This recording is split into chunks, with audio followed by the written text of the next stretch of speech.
The story you are about to hear is true. Only the names have been changed to protect the innocent. NBC brings you Dragnet.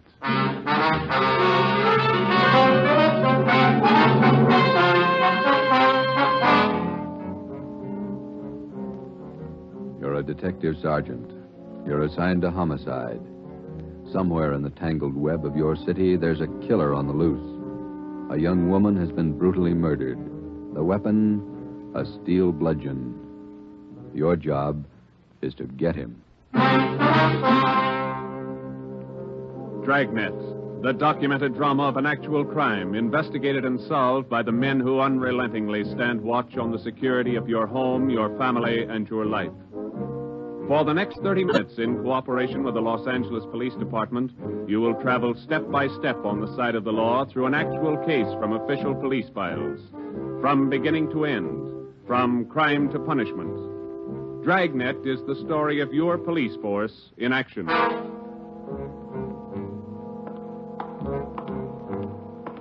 It was Thursday, March 19th. It was foggy in Los Angeles. We were working the night watch out of homicide detail. My partner's Ben Romero.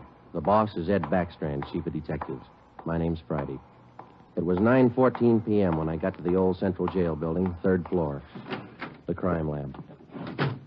Hi, Joe. How you coming, Lee? Just ran a spectrograph. What'd you find? The paint flake from the victim's head matches that paint on the hunk of pipe. Any prints? No, the pipe was clean, no latent prints. Well, that figured. Anything else? Got those blood test reports. A couple of slides for you to look at under the comparison mic. Mm-hmm. Thanks, Lee. Oh, hi, Joe. Didn't hear you come in. What's it look like, Ben? Well, here's the blood test reports. This one is blood found on the piece of pipe. Type A. This one's blood from the victim. Type A. They match. That's right, boys. Doesn't mean too much, though. Did you look at these slides under the microscope? No, not yet. Well, this is your clincher. Wait till I get the light. Okay, take a look. Mm-hmm. Got a make? Yeah, go ahead. Well, this slide here on the right, Mm-hmm. that's a slice of hair from the victim's head. On the other slide is hair found on the steel pipe. Yeah? She had wavy hair. Both specimens are flat. Same hair, Joe. You got anything on that piece of pipe, Lee? Nothing. Just ordinary steel pipe, 14 inches long. What else you got? The plaster impressions of those footprints we found by the body. Here they are. Crepe soles? Tennis shoes, new ones, size 9, good impression. Ground was soft. Man about 150 pounds, according to the length of stride, roughly about 5 feet 10 inches tall. Yeah, new shoes, all right. You can still read the manufacturer's label. That's right, made by the Sport King Company. Well, that's something to follow up. Yeah, sure, you could start with the tennis courts. Only about 1,000 or so in L.A. Maybe you'd rather track down the brand. These particular tennis shoes are the biggest sellers in the country. Yeah. Where'd you like to start, Minneapolis or Pullman, Washington? What about that glove? Yeah, you might look for a missing glove. Yeah. They go well with the shoes, just about as common. White cotton work gloves with a blue top. Here's the right glove. You find the left one. Blood on the glove? Type A. Well, that's good evidence, Jones, but where's the lead? Now, look, I don't ask you to pay my parking tickets. You want to see blow-ups? Okay. Right over here. Oh, yeah. This is the vacant lot where they found the body. Yeah, that's right. Here's a close-up of her showing the location of the murder weapon, the glove, and the footprints relative to the position of the body. Looks as bad as yesterday. Sure did work her over, didn't it? The rest of these are morgue shots. Interested? No, I checked them this morning. Once is enough, Lee. Yeah, that winds it, boy. You want to go over the stuff in her purse again? You find anything more? No, nothing you haven't seen already. The usual. Makeup, comb, barrette. That's a hair clip. Mm-hmm. Few cheap stones in it. Loose change, a quarter, nickel, few pennies. Her ID card. Yeah. Helen Corday. 33 Naomi Place. Age 21. 21. That's not very old, is it, Lee? Not to die. No.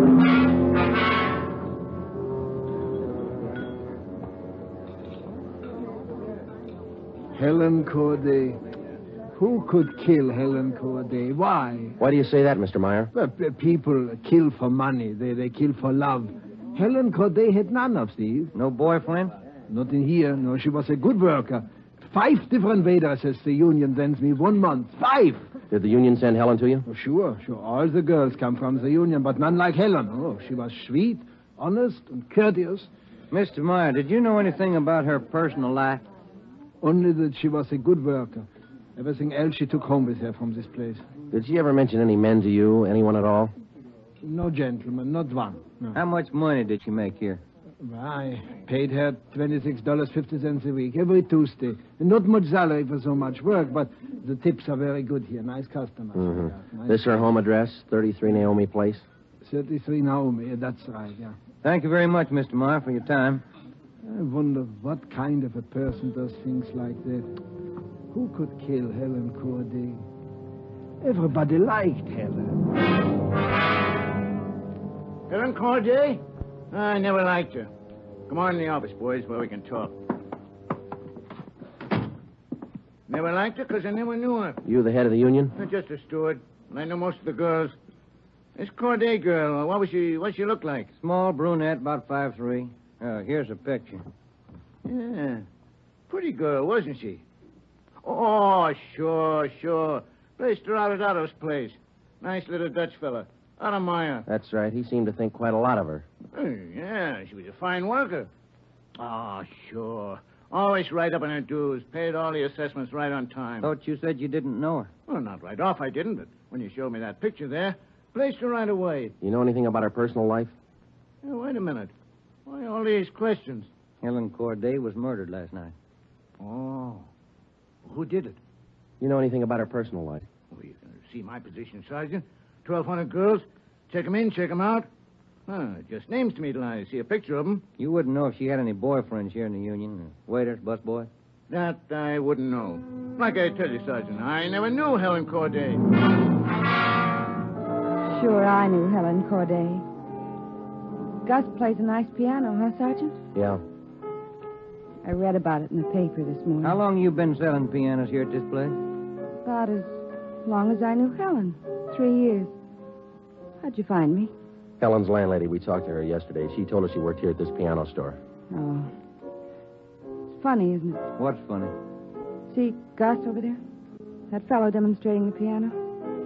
A few weeks ago, I made a deal with him to give Helen piano lessons. I figured it would help her with her singing lessons. Wanted to be a singer, you know. Did Helen know that fellow, Gus? No, she never met him. Who gave her the singing lessons, Miss Olson? She took from Ostrander. Paul Ostrander out on Melrose. A lot of movie people used to take from him. What do you know about her personal life? How do you mean? Does she have any boyfriends? Well, yes. You don't seem sure, Miss Olson. Well, it's just that I don't know. I never asked Helen. But she did have a few dates with Paul Ostrander. I don't think she was serious. How about Ostrander? Gee, I don't know, Sergeant. I don't want to involve anybody. You want to help us find the killer, don't you? Well, yes, but if you're thinking Paul Ostrander did it, no. I'm sure he didn't kill her.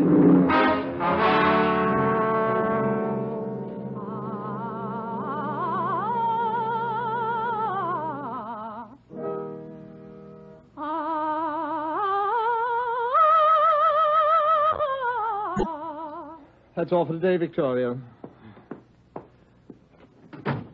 No, gentlemen. I did not kill Helen Corday. You gave her singing lessons, Mr. Ostrander. You knew her pretty well? Yes, I gave her voice coaching for about 1.5 years. Helen showed a little promise. Not a great voice, a bad vibrato. You knew her pretty well. Why do you say that? Mr. Ostrander, didn't you used to take her out once in a while? No. No, I didn't know Helen socially at all. We know you had dates with her. That's not true. Only times I saw her was when she came here to the studio for lessons. You better tell the truth, Mr. Ostrander. We can prove that you've been out with her. Afraid of the publicity, is that it? Certainly that's it. I have a successful business here. I've spent years building it. Anything like this would ruin me. Then you have been out with her. Only a few times. Nothing serious. I had nothing to do with her murder. Now, that's the truth. Don't you know that withholding information about a thing like this can go kind of hard for you? Yes, I know that. What else could I do? Mr. Ostrander, somewhere in this city right now, there's a guy who beat a young girl to death.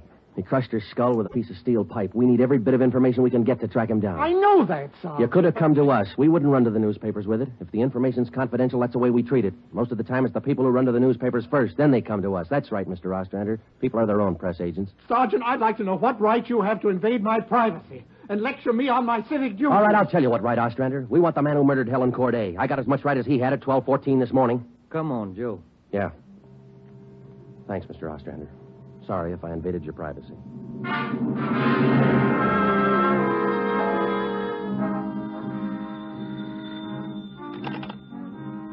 Chief of Detective's office. Helen.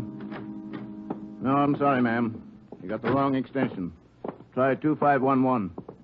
You're welcome. Hi, Friday, Romero. Chief's been looking for you. Thank you, Mike. Come on, Joe. Yeah. Hello, Joe. Ben, sit down. What'd you get? A notebook full of notes.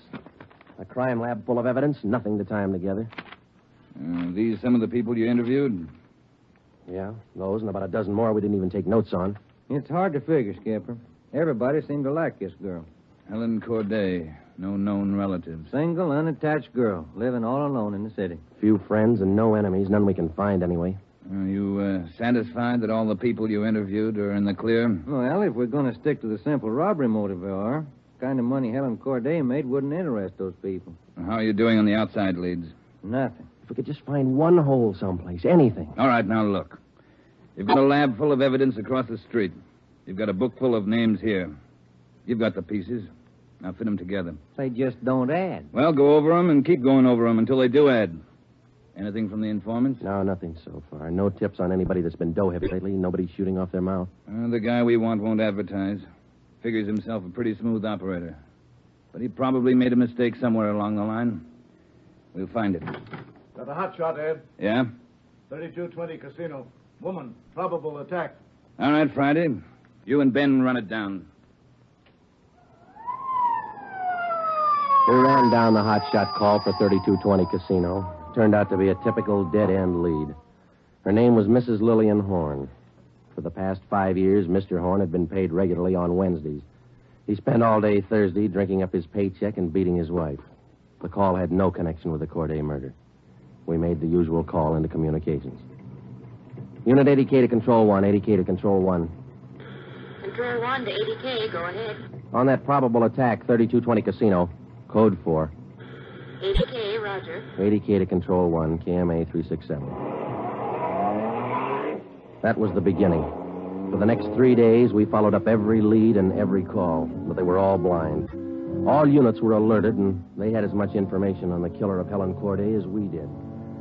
Ben and I cruised throughout the entire Central Division. We covered every probable call that might have some connection with the murder. Attention, Unit 41R. 1654 Swanson Terrace, a woman, victim of probable attack, code 3. Unit 41R. It didn't make any difference what the call was. If there was a possibility it might tie in with the Corday murder, we ran it down. We made it a 24-hour job. So far, if the killer made a mistake, we hadn't been able to find it. The Corday funeral was on Monday. They were all there. The girl's landlady, the voice teacher Ostrander, the girlfriend Marie Olson, the man from the union, and her boss Otto Meyer. But nobody else we hadn't checked. That was Monday afternoon. Monday night, we went back to the old routine, tracking calls during the night in the squad car, picking up small threads that led nowhere. 3 more days of the same thing. Thursday morning, 1 week after we found Helen Corday's body, we got an anonymous phone tip. I know who killed Helen Corday. His name's George Barlow. He lives at 418 White Oak Avenue. He used to date her up all the time. Get him and you've got the murderer. We checked George Barlow and about 10 others just like him. None of them knew Helen Corday. Saturday night, Ben and I were back in the squad car cruising the Central Division. Saturday night's a good night for robbery. By 10 p.m., we'd run down 4 various calls. 123, code 1. 123, roger. 12G, call your station. Unit 13R, 1254 Tower Road. A woman screaming. Investigate the trouble. Code 2. Let's handle that one, Ben. Yeah, okay. I'll notify communications. Unit 80K to Control 1. 80K to Control 1. Control 1 to Unit 80K, go ahead. On your 1254 Tower Road call, we're in the vicinity. We will handle. 80K, roger. 80K to Control 1, KMA 367. Let's go, Ben. Control 1 to 13R. Disregard your last call. Handled by 80K. Yeah, it should be right about here. Oh, here it is. 1254. That man is trying to kill me. He's running down the street. Where? He's getting to that corner street. He tried to kill me. Come on. Where'd he go, Joe? Turn right at the next corner. That's him up ahead. Got a good lead on us. Hit the siren. He's gaining, Joe. Took a left at the next corner. Oh, he isn't going to stop. Close in as tight as you can, Ben. Down to the floor now. Swing out to the left a little. I'm going for his tires. Right. All right, that'll slow him down. Pull up on him. Yeah. All right, you. Keep both hands on that wheel and get over to the curb. Cover me, Joe. Right. Out of that car, mister. Shake him down. Hey, take it easy, will you? I haven't got a gun. Put the cuffs on him. Hey. Well, you boys work fast. What am I doing at the gas chamber? Just save that, mister. It's pretty rough treatment for speeding. All right, come on, you. Look, I got a right to know where you're taking me. What's the charge? We'll let the girl tell you. What girl? You just sit there and be quiet, huh? Oh, I know where you're going. The place back on Tar Road. Well, I asked to use the phone. The girl slammed the door in my face. I don't know what you cops are trying to prove. I just wanted to use the phone, that's all. I even tried to scare her a little. I told her I'd hit her over the head if she didn't let me use the phone. It's a laugh, huh? All right, you get out. Yeah, I suppose so. Get out. Hey. I got nothing to hide. That little girl's gonna lie. You know that, don't you? Who's there? Police officer. It's the man. That's him. He tried to kill me. His full name's Frank Philip Larson. They had no previous record. This the girl's report? Yeah, that's it, Skipper. Judy Scott. How old is she? He's 19. He's a babysitter. Real tough boy, isn't he? Forced his way into the house, beat her about the neck and arms. A tire iron. We found it in his car. Jones is running it through the crime lab. Asked her if she had any money. She told him no. Struck her again. Where's this Larson live? Hotel out near Santa Monica. He's a clothing salesman, Ed. Works for a big men's store, Burns and Company. According to the house book sales record, he bought a pair of tennis shoes 2 weeks ago. Weighs 158 pounds, 5 foot 11 inches. Tennis shoes are missing. They're not in his hotel room, and he's not wearing them. What else did you find? A rhinestone. You mean a pin? No, just a small loose stone recovered from the rug in Larson's room. Crime lab got it? Working on it now. Ed, I think we got the man who killed Helen Corday. A few scraps of circumstantial evidence and a hunch. That's not much to go on. Larson had gone after the little Scott girl with a tire iron. Wasn't much of a tie-in, but we had to be sure. All that day, we checked Frank Larson's alibi for the night of Helen Corday's murder. We interviewed the personnel manager at Burns and Company where he worked. We talked to all the clerks who knew him, the manager of the hotel where he lived. We found out everything we could about Frank Larson. And that night at 10 o'clock, we had the prisoner brought to the interrogation room. How are you, Larson? Fine. Just fine. I like jail. Sit down. Lousy weather, been foggy all over town. I wouldn't know. I've been inside all day. How old are you, Larson? 31, same as the last time you asked me. Where'd you go to school? I didn't. I was born smart. You sell clothes, don't you, Larson? We know you work for Burns and Company. Remember, you told us. What is all this? What are you guys trying to build? Just want to know if you like selling clothes. That's all. What do you coppers know about clothes? One blue serge a year is your speed. You know quite a bit about clothes, don't you? I've been selling them for 5 years. Can you tell me something I've been wondering about? What's that? Are your socks and tie always supposed to match? That's what the style books say. Bet you always know the right things to wear, don't you? You wouldn't wear black shoes with a brown suit, would you? Is that what you're keeping me here for? Stylism? Oh, would you? Would you wear black shoes with a brown suit? Most people wouldn't. Bet you wouldn't wear brown shoes with a tuxedo either. I've been smoking too much. You got a glass of water? Oh, yeah, sure.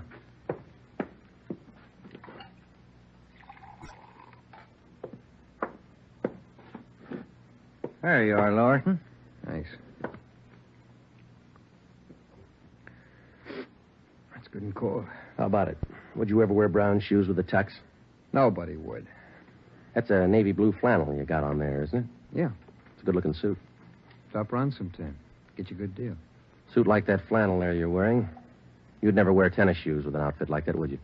What do you think? I think you did. I think you wore them the night you killed Helen Corday. Who? Maybe you didn't have the blue suit on, but you were wearing tennis shoes, Sport King, size 9. Sell for $5.95. You picked them up at a discount. Cost you $3.25.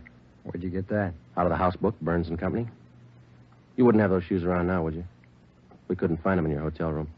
Your boss, Mr. Craig, used to think a lot of you, Larson. Before you started drinking on the job, your commissions used to run pretty high up the last couple of months.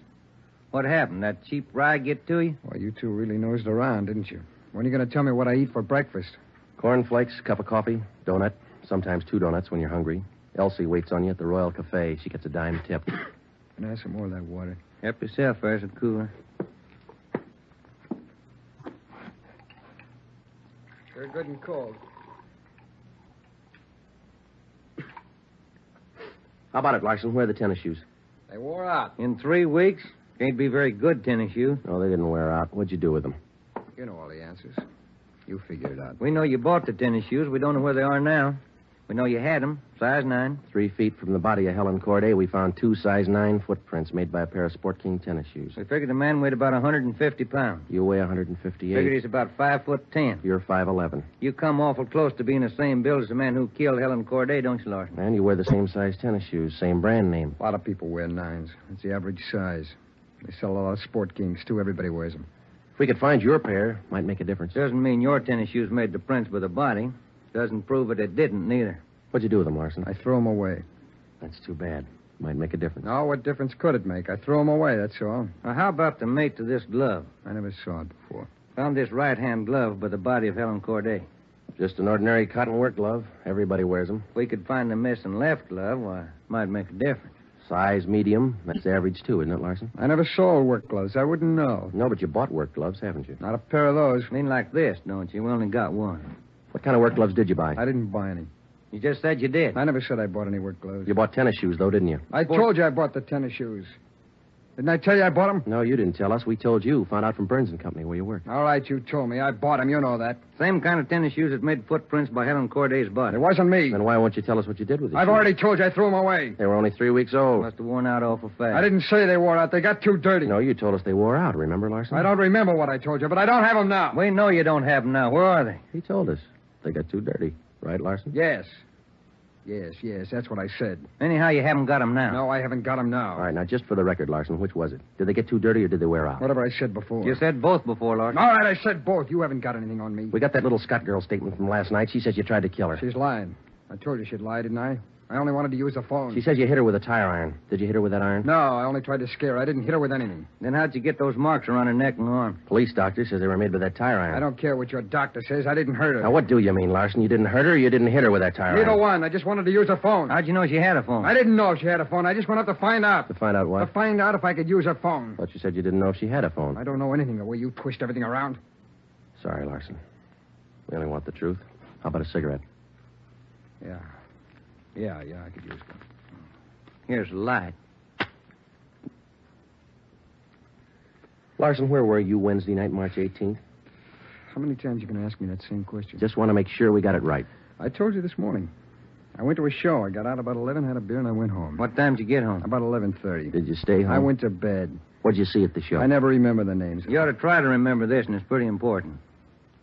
Well, it was a deluxe theater. It was Spencer Tracy and something. What was on when you walked in? The news. I never go in the middle of a picture. Neither do I. Spoils them for me. Yeah, that's right. The girl in the box office doesn't remember seeing you go in. What'd she know? It was Keno night. There was a big crowd. Did you win anything? I never do. Anybody hit the jackpot? I don't remember. They give away a lot of money at those neighborhood theaters. I always remember who hits the jackpot. Well, all right, you do. I don't. Do you remember if anybody won the jackpot? I told you, no. Did they have a jackpot at that show? I guess they do. I don't know. You knew it was Keno night. You should know if they had a jackpot. Maybe they had a jackpot. I don't know. I went out for a smoke. You said the cartoon was on when you walked in. Why do you always twist what I say? I told you the news was on when I went in. You remember anything about the newsreel? It was 10 days ago. How do I know what was in it? I only know it was a newsreel. That's all. You're lying, Larson. We checked your alibi. The manager of the theater had to cut the newsreel Wednesday night because the show was running long with Keno night. You didn't go to the show Wednesday night, did you? All right, maybe I didn't. I don't remember. What's the difference? The difference is you could have been in that vacant lot the same night, the night Helen Corday was murdered. I didn't kill her. You can't prove I did. Interrogation room, Friday. Hiya, Jones. It did, huh? You're positive. Yeah, okay. Thanks, Lee. Sure you don't want to tell us what you did with those tennis shoes? I'm not going to go back over all that. I've told you guys all I'm going to tell you. You know how the Corday girl was murdered? How would I know? I don't know anything about it. She was on her way home from work, as usual. About midnight. Of course, you were home in bed about that time. But you didn't go to the show that night, Larson. On her way home, Helen Corday always took a shortcut across a vacant lot. She was about halfway through the lot when the murderer tried to grab her purse. She screamed and he struck her. Hit her several times with a piece of steel pipe 14 inches long. He beat her to death with that piece of steel pipe. Then he dropped the pipe in the right-hand cotton work glove. He left 2 footprints, size 9, Sport King tennis shoes. I know all that. Well, here's something you don't know. When the killer scooped the paper money out of that girl's purse, he accidentally took along a loose rhinestone. A stone that fell out of a cheap barrette in the bottom of her bag. He carried that stone home with him. When he reached in his pocket to pull out the money he stole from her, the rhinestone fell on the floor. So? We found that rhinestone on the rug in your hotel room. Well, I haven't lived in that hotel room all my life. Maybe the tenant before me dropped it there. No, not this one. We checked the cement that held it in that barrette. It matches the glue on the stone. No, Larson, that rhinestone came from the hair clip that Helen Corday wore before she was murdered. That's enough to take you to the district attorney with. What am I supposed to say? We want you to tell us the truth. Why did you kill Helen Corday? Yeah. You want the sandwiches and coffee now, Sergeant? Bring them in, Mike. Looks like we're going to be here a long time. Yeah, I brought you ham, cheese, and liverwurst. And some fruit. Coffee's black. Cream and sugar on the side. Thank you, Mike. Ah, it looks good. What kinds you want, Larson? Ham, cheese, or liverwurst? Oh, you're not hungry? Okay. Sandwich, Joe? No, thanks. I think I'll have an apple, huh? Yeah. Okay. I fixed you a plate there, Larson.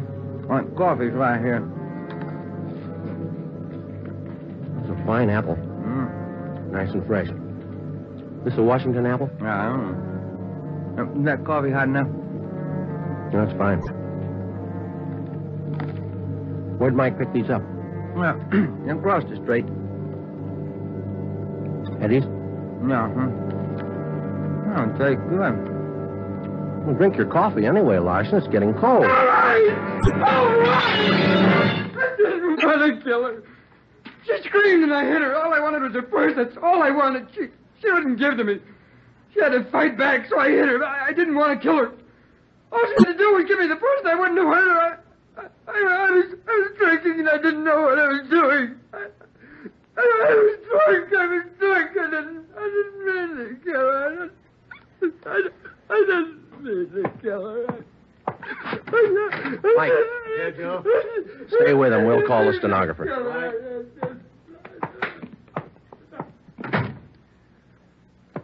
See you tomorrow, Joe. Good night. Yeah. Sour racket, huh?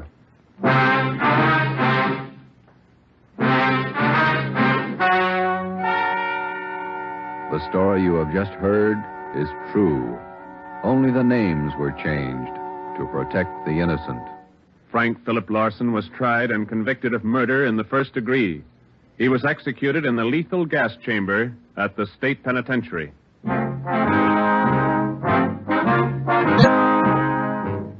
You have just heard the 5th in a new series of authentic cases from official files. Technical advice for Dragnet is furnished by the Los Angeles Police Department.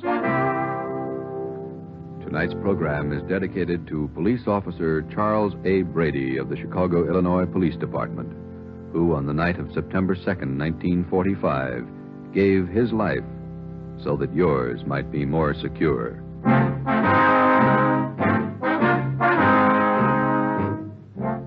Dragnet came to you from Los Angeles. This is NBC, the national broadcasting company.